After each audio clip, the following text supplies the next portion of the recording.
अस्सलाम वालेकुम। आज आप देख रहे हैं रोहनी जायका। पिछली वीडियो में मैंने आपको बताया था कि आलू मेथी किस तरह बनानी है। आज हम बताएंगे आलू की रोटी किस तरह बनानी है। सबसे पहले आपने आधा किलो आलू लेने और हम जो आपको रेसिपी बता रहे हैं आपने वही बनानी है। और उससे आपने ज़्यादा कुछ किया तो आपकी रेसिपी ख़राब हो जाएगी।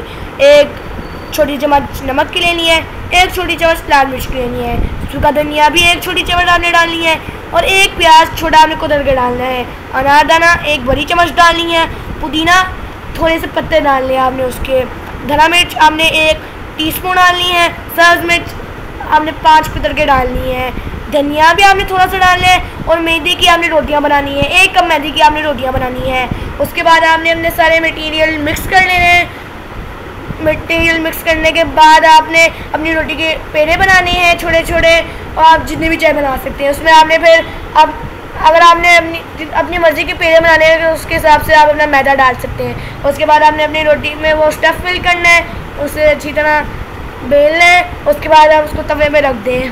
तवे पे रखने के बाद जब वो थोड़ी लाल होना शुरू हो जाए उसमें आपने घी डालना है और उसके बाद आप अपनी अच्छी सी आलू की रोटी इंजॉय कर सकती हैं। इंजॉय और रेसिपी मिलते हैं अगली वीडियो में। आप अपनी आलू की रोटी अचार के साथ मज़े से खाएं। अब अल्लाह हाफ़िज़।